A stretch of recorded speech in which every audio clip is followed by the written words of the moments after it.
Alors, la fermeture des garderies s'est produite de façon rapide et sans préavis. Alors, ça a demandé une adaptation de la part tant des enfants que des familles. Alors, vous vous êtes adapté à une nouvelle routine et maintenant, c'est une nouvelle adaptation face à un retour à la garderie. Alors, pour bien préparer votre enfant au retour, il ne faut pas oublier que les enfants n'ont pas la même notion de temps que les adultes. Eux, ils vivent vraiment dans le moment présent. Alors, quelques jours à l'avance, c'est suffisant. Ce qui pourrait vous aider, c'est peut-être d'installer un pictogramme sur le calendrier familial qui va lui indiquer quelle sera la journée du retour. Également, en mots simples et adaptés à son âge, vous le préparez en y allant dans le positif, en insistant sur ce qu'il aime à la garderie, les amis, les activités, retrouver son éducatrice. C'est vraiment ça qui va l'interpeller. Évidemment, ce retour-là implique aussi des nouvelles mesures d'hygiène que vous avez sûrement reçues par votre service de garde. Alors, c'est important d'informer l'enfant de ce que seront ces nouvelles mesures d'hygiène. Certainement, un lavage de mains plus fréquent, une distanciation sociale et le port du masque par l'éducatrice. Alors, pour vous aider aussi, lui indiquer que probablement vous allez le conduire à la garderie, mais que vous ne montrez pas avec lui au local. C'est son éducatrice qui va l'accueillir.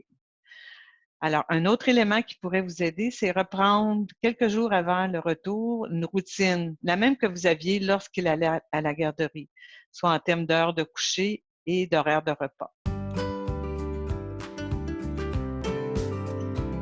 Que votre enfant refuse de retourner à la garderie, ce serait tout à fait normal et légitime parce qu'il a vécu dans le cocon familial près de vous pendant plusieurs semaines.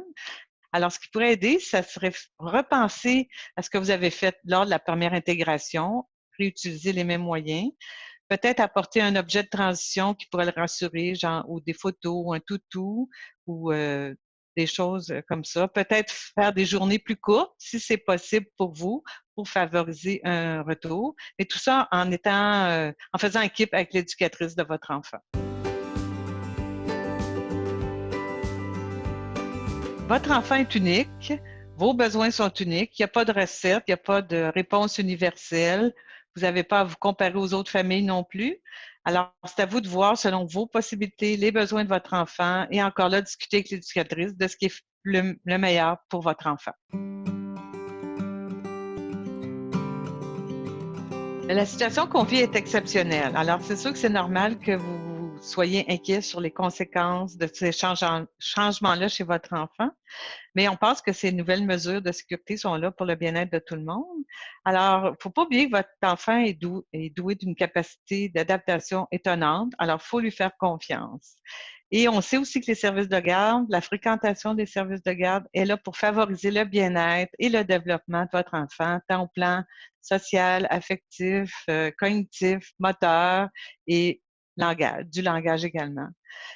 Par contre, si vous êtes inquiet, vous avez des angoisses, des préoccupations, c'est important de vous rassurer vous-même parce que l'enfant, c'est une éponge. Il va capter votre inquiétude. Alors, si vous êtes rassuré, confiant, vous allez transmettre ça à votre enfant. On sait que les enfants sont en train d'apprendre à décoder le langage facial. Alors, c'est sûr que c'est quelque chose à tenir compte.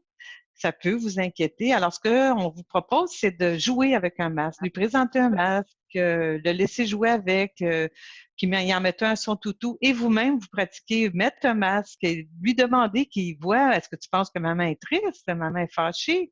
Et il va s'habituer à cette réalité-là. Puis, n'oubliez pas que les éducateurs, les éducatrices sont sensibles à cette réalité-là chez votre enfant.